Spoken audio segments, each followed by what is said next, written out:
to Nasty Knuckles, the Hockey Outlaws podcast, with your hosts, Derek Nasty Settlemyre and former Philadelphia Flyer enforcer, Riley Cote, as they go behind the scenes with your favorite NHL players. Time to face off.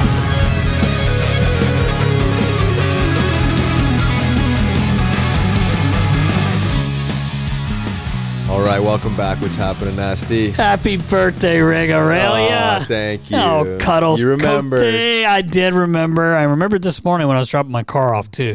And you gave me shit saying I didn't remember, but I did. Happy birthday, brother. Thank you. Young, 35 years old. Yeah, something like that. Somewhere right around there. Yep. Creeping up. Got any birthday plans? Little rest and relax. Probably be in by 8:30 and bang on the bongo a little bang bit. on the bongo. The djembe, get it right, The Nas. djembe, sorry. Yeah. You are a master of the djembe. I don't know about that, but Sounded good to me. Yeah.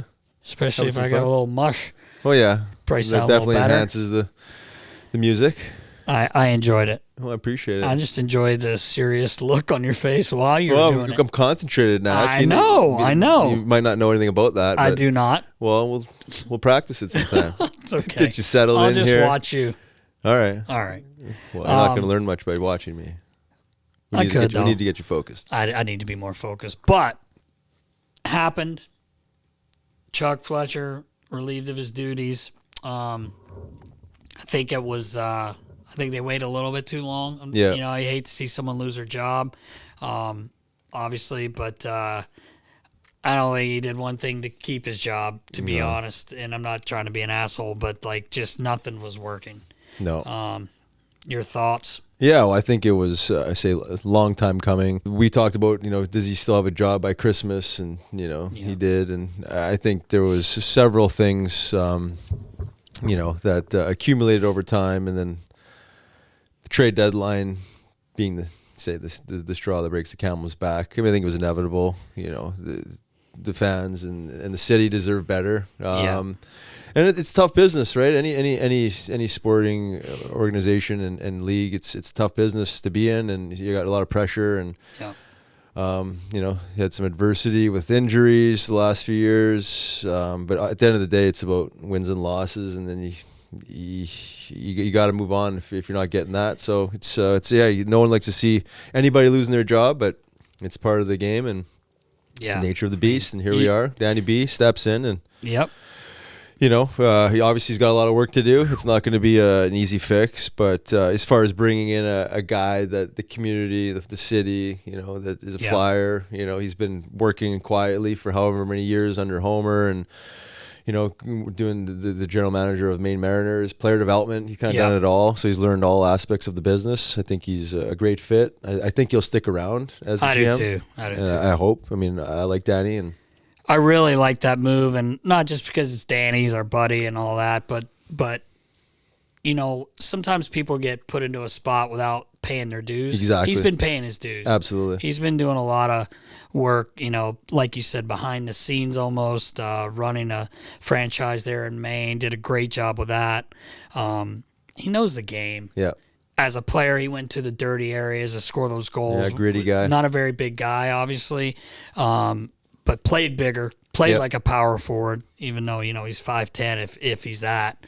And I think he's going to say the right things, but he's going to do the right things that are hard to do. Yeah. He's going to make the hard decisions. And he kind of started that this week by, unfortunately, saying, he's taking listens on Carter Hart, which we finally get a number one goalie, a legit number one goalie.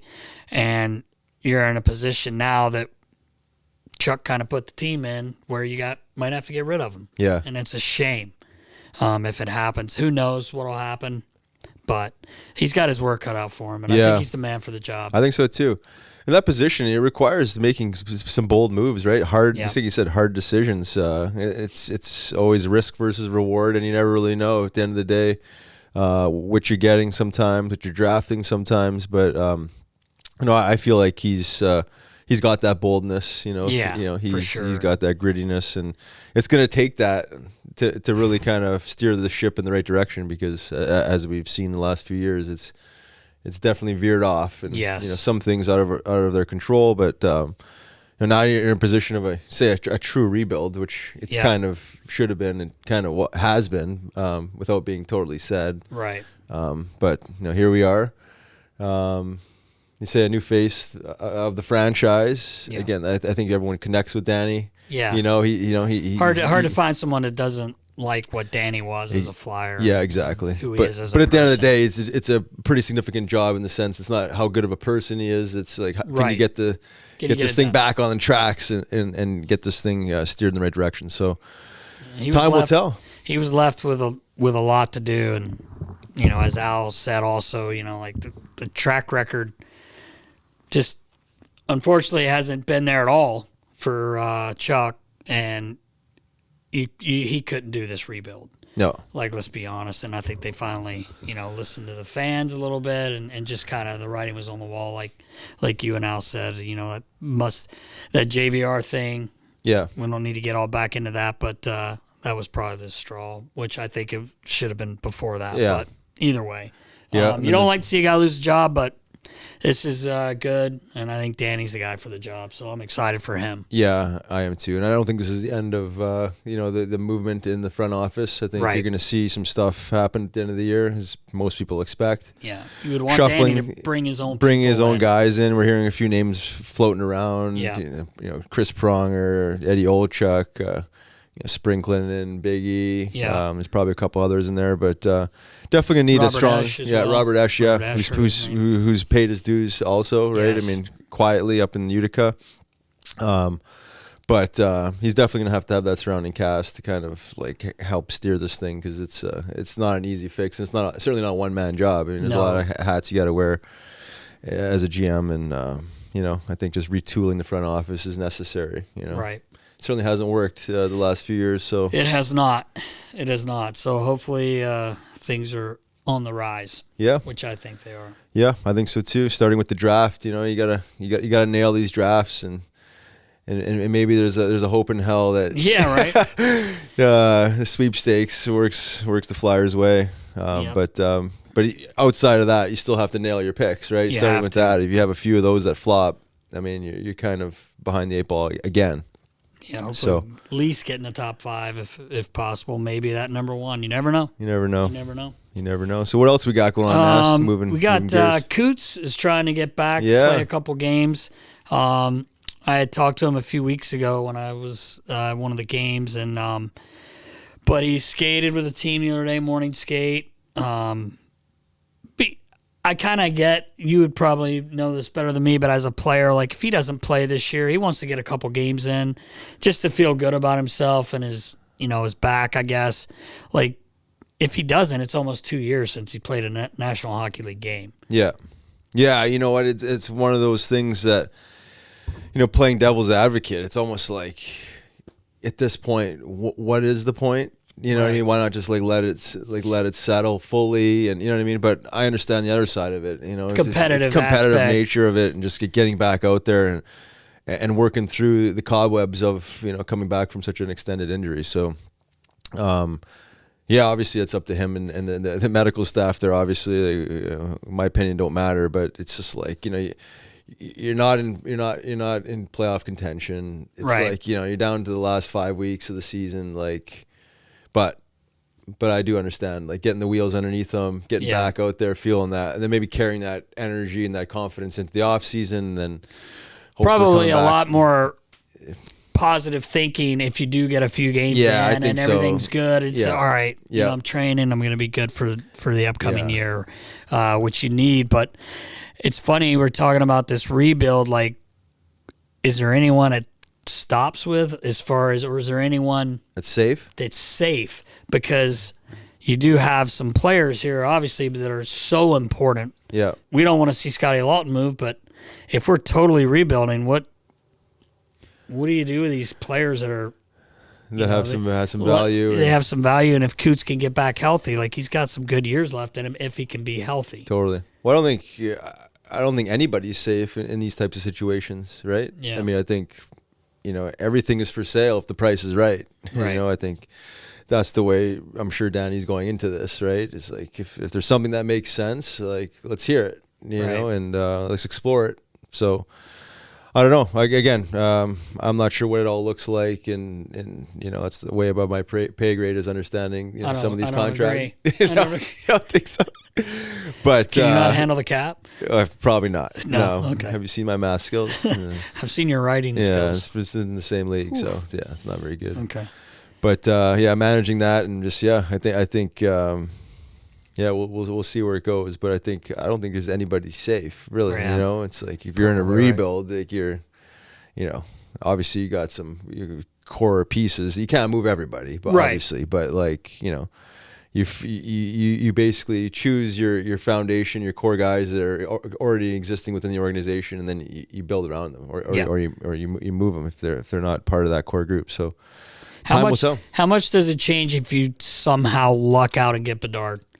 Oh, I mean, you're instantly on the map, like right out of the gates. I mean, so I think the philosophy changes probably, right? I mean, at least you have something to build. Then would it have looked good if you had Johnny Gaudreau?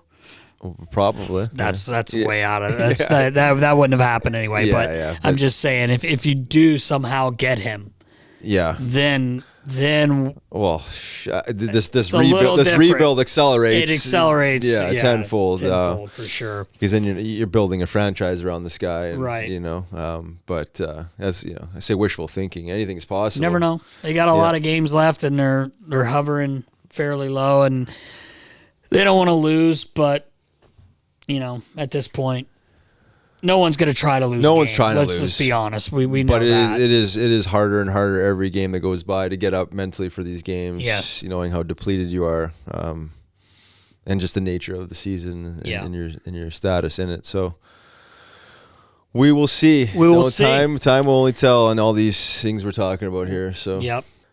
Step onto the ice, property owners. It's time to make a power play with your next construction project, and that means working with the best in the game. DLI Commercial is an experienced company that has led construction projects for companies in the industries of hospitality, retail, education, medicine, finance, manufacturing, and telecommunications. So what are you waiting for? Let DLI Commercial be your trusted partner in your next construction project today. For more info, visit their website, www.dlicommercial.com. The Q, they want to ban fighting next year. Yeah, the Quebec Major Junior Hockey League be the first of these smart. leagues. I think it's been in the works for some time. Year after year, they keep increasing the penalty and on major penalties, major fighting majors specifically. Right. So adding suspensions after an accumulation of 2 or 3. I forget how it's phased out, but I think they were down to like 3 fighting majors, and you're suspended for 1 or 2 or 3 games. So it's been phasing its way out for some time, but to make a bold statement like that where fighting is no longer part of the game is... Our good buddy Tomer said, let's just take their pads off and let them play shinny. No contact at all. Like, you don't have the 70s anymore. It's not even like that. No. But sometimes a guy's got to protect a teammate. They police it themselves. We've talked about this till we're blue in the face. We all get on hockeyfights.com. We're always looking at it's part of the game, man. Yeah. It's part of the game. But, well, I mean, I fully agree, obviously. And there's obviously a big difference between playing the game hard, engaging physically, and then fighting. We've seen the decline in fighting in the last 5-10 years. I mean, every year it goes down and down and down. So, but, that being said, is if you remove that accountability and that piece out of junior hockey, and then they turn pro and still there, like now these guys are learning having to learn how to defend themselves at the pro level. It's not quite so easy to adopt, but they're always thinking about it as a safety precaution and the safety of the players, which I'm all for. Right. However, I don't fully buy in and subscribe to the idea that removing fighting protects players more. I think there's more cheap shots. The game, the speed of the game. I think there's lack of respect that occurs. You got grown men, that are strong and passionate and competitive. They're fighting for this rubber biscuit. Things get out of hand sometimes. Shoulder gets up, and elbow gets up. Stick gets up, and it's like, well, there we are sitting around twiddling our thumbs. Forget that this is a competitive, physical game. Very, very competitive. Like. Yep. I'm not saying I want to see some kid drop his gloves and get knocked out and get hurt really bad. That's not the point of it. It's just the point of the game, and, and it needs to be there. Yeah, defending yourself and your teammates. So I would probably think that these other leagues, major junior leagues, Ontario Hockey League, Western Hockey League, are probably not too far behind in doing the same thing. Honestly, it's just it's a trend. They've all been trending that way. Right. But it's been a dying breed. It's been a dying part of the game for some time. We've seen it. We talk about it all the time. Yeah. I'm not advocating for Broad Street bullies by any means. No. I mean, I would be even fine with taking out the stage fighting, leave the spontaneous nature of some of these fights in the game, like the emotional fights, the guys that just like stand up for the teammate and themselves in a certain specific moment. You had a lot of stage fighting. No, I did. 99% of my fights.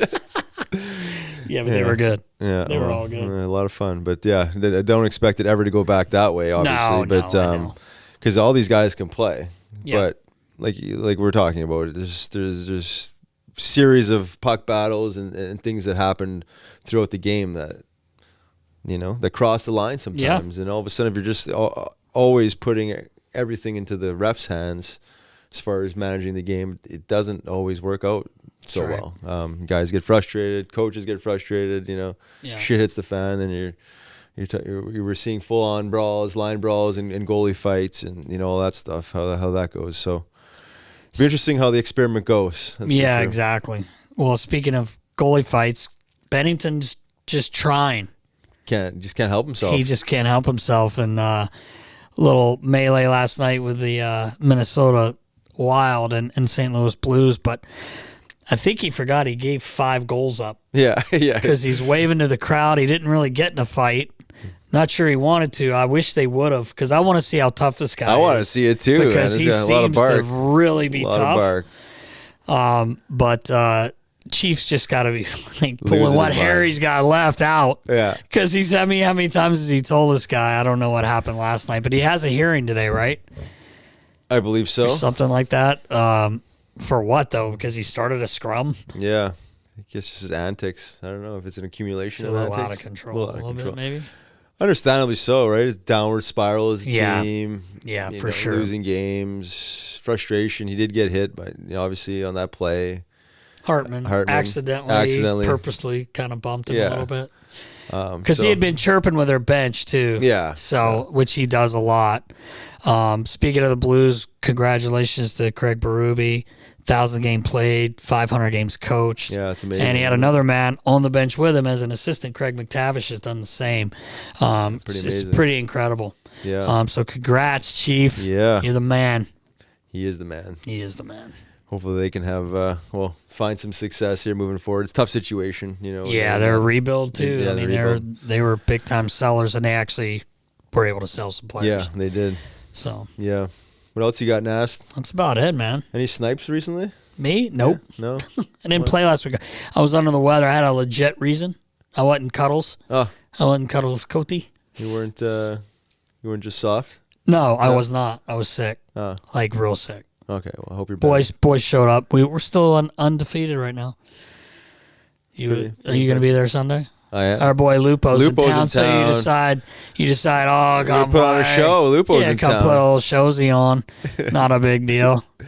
Yeah. Well, Lupo's been a huge supporter of the Flyers, the podcast, Warriors, or alumni. Yeah. So appreciate Lupo. Lupo's in the studio. He's in studio, and he'll be in the eye in the sky. Out there in Seattle and Van with us, leading the way, making me feel like I didn't know where I was for a little while. Thought I was on Pluto there Van for about 3 hours. I think I was, but I was refreshed when I came back around. Yeah. About 11 o'clock at the old Roxy, Loops? Regrouped.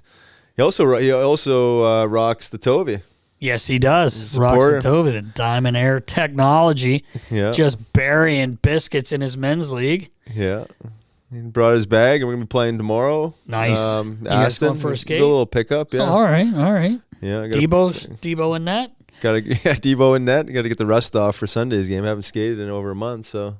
You ever gonna get these new wheels that I got for you? Yeah, you're gonna heat them up for me. Heat them up. This episode is presented to you by our friends at Curaleaf. Welcome to Curaleaf, a medical marijuana dispensary. Whether you're a long-time patient or you're just getting acquainted with this incredible plant, Curaleaf of Pennsylvania is honored to guide you along your medical marijuana journey. Have questions? Google Curaleaf PA or stop by one of their 18 locations across the Commonwealth or visit curaleaf.com/locations. All right, Nas, what time is it? It's time for Klyr Rum Questions, brought to you by Klyr Rum, Riggs. All right, I think we're ready to rock. Baller, what do you got? Alex, Flyers fan 2879 over on Instagram. He said, in your opinion, who do the Flyers get rid of? Ooh.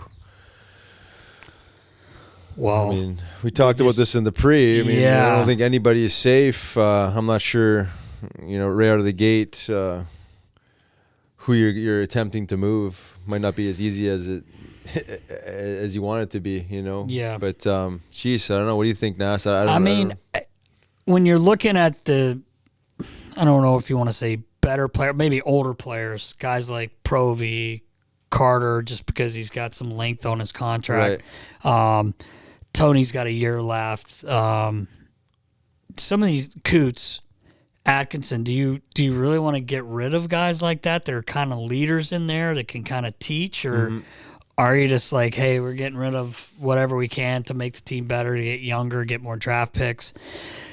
I get afraid to do that, but I guess that's part of rebuilding. Yeah. You lose say you trade Provy. Okay, well, people are hard on Provy here. This guy eats up 25 minutes a night. He gets 0 power play, which I think's crazy, but that's just my opinion. Kills penalties, eats shots, does everything you want a guy to do. And you get rid of him, you're going to miss that so much. But at the same time, you may get a couple of first-round picks for him. I don't know, a first-round pick, a player that's younger. I don't know. It's hard. Yeah, it's not easy. It's hard. Coots. Do you trade Coots? He's going to be hard to trade because he's coming off, basically 2 years of missing hockey. But it's going to be hard to move those big contracts Chuck gave guys too. Risto's got 4 years left, I think. Yeah. Sandy's got 7. Do you move TK, the only goal scorer, real true goal scorer, if you want to call him that you have right now? So, I mean, I think anyone's available, but I just hate to see, like we've said this twice now today, but to see Carter get moved when you finally find that guy after so many years since the Bob disaster. Yeah, exactly. And I was watching our buddy Mike Richards, Rick Bone, was on with Uppy and Obi, and they were like, boy, you guys love to blow the shit up in Philly. And he was just like, I know we would have won there. And they were like, well, you never really had a goaltender. He goes, we got fucking Bob. He goes, we had Bob, and you think way back to that, and now, just thinking about even moving Carter, which is what they're obviously thinking about, man, that'd be a shame. It is, but I mean, but it is. I guess it's part of it, man. Part of it. Again, it's hard.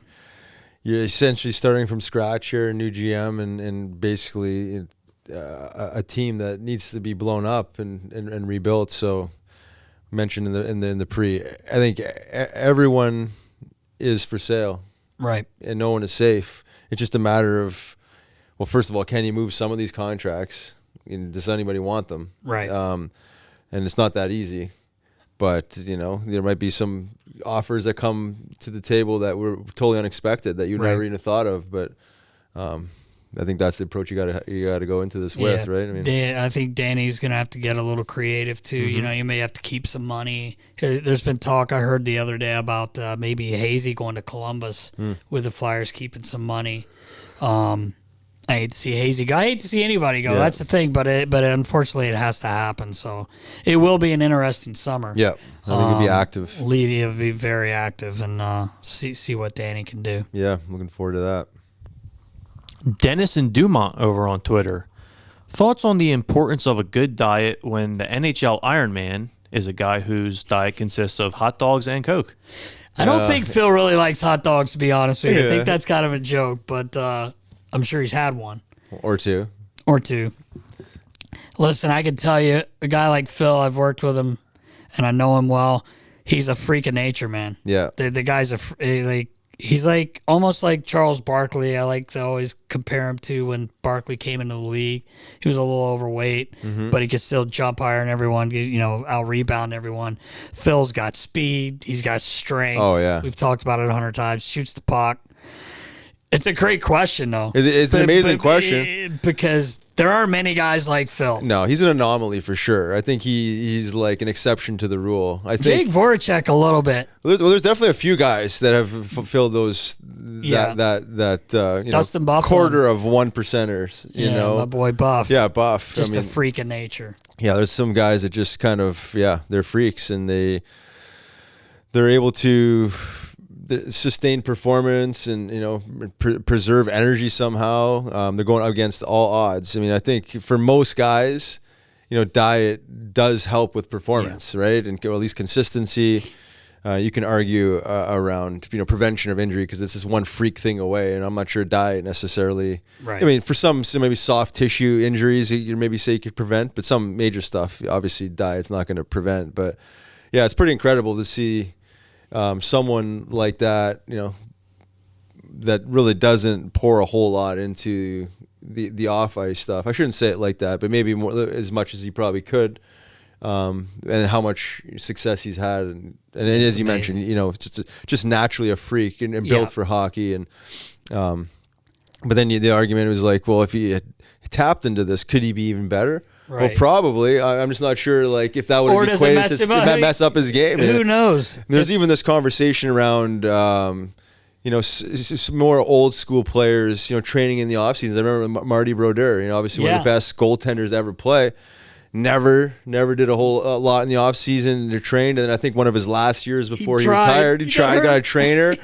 He blew out a bicep or something. Something totally random, but he was never in great shape. Like he didn't look, he didn't look bad, but he didn't look like he worked on his body that much, to be honest. Because I used to see him obviously a lot, but. Back to Phil, the thing is about Phil, it's just a natural strength. Luke Shen was telling us him going in there and blowing everyone away in the testing. Yeah. At camp in flip flops. Yeah. Out benching everyone, out squatting everyone, and then just blowing the VO2 test away like it was nothing, and then going and eating some nachos. Yeah, I know. It's crazy.